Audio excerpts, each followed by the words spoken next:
शूरवीर में अब आगे सुनिए। डॉलर की तलाश। सुनहरी कुल्हाड़ी को जमीन में दबाकर वीर देवाश्रम लौटा ही था कि देवाश्रम के गेट पर उसे व्योम और उसके बाकी साथी पहरा देते नजर आ गए थे। वो लोग देवाश्रम के अंदर जाने वाले हर आदमी की तलाशी लेकर उससे पूछताछ कर रहे थे। कोई बेवकूफ ही होगा जिसे यह समझ में नहीं आएगा कि गेट पर जेड लेवल की यह सिक्योरिटी आखिर क्यों लगी है।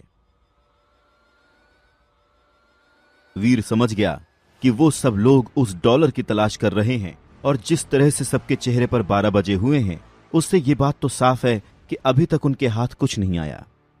वीर ने सोचा, बेचारों को अंदाजा भी नहीं है कि जिस डॉलर को ये लोग ढूंढ रहे हैं उसे पकड़ना मुश्किल ही नहीं, नामुमकिन है।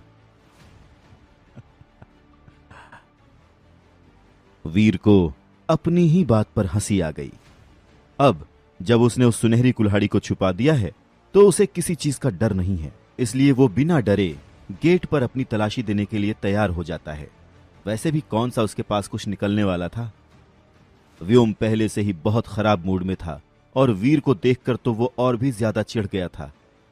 उसने चिल्लाकर अपने साथियों से कहा, अरे इस गधे पर अपना समय क्यों बर्बाद कर रहे हो? ये फटीचर किस एंगल से तुम्हें डॉलर लग रहा है? अगर ये डॉलर है ना तो फिर मैं अमिताभ बच्चन हूं, समझे? इससे पहले कि उसका साथी वीर की तलाशी ले पाता, व्योम ने उसे रोक दिया था। पर व्योम नहीं जानता था कि ऐसा करके उसने उल्टा वीर की ही मदद की है।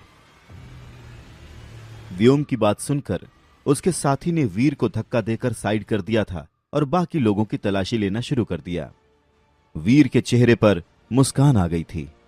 बेवकूफ लोग, ये नहीं जानते कि गंगाधर ही शक्तिमान है।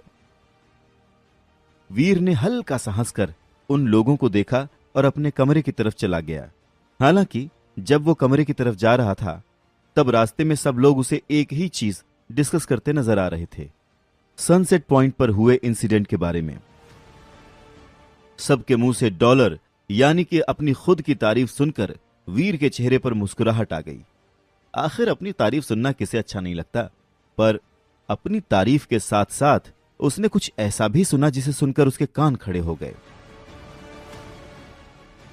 बहुत से लोग उसे डॉलर के बजाय डॉल कहकर बुला रहे थे। वीर मन ही मन बड़बड़ाने लगा, गधा है ये जय, सच में गधा ही है। क्या सोचकर इस इडियट ने सबको मेरा नाम डॉल बताया है?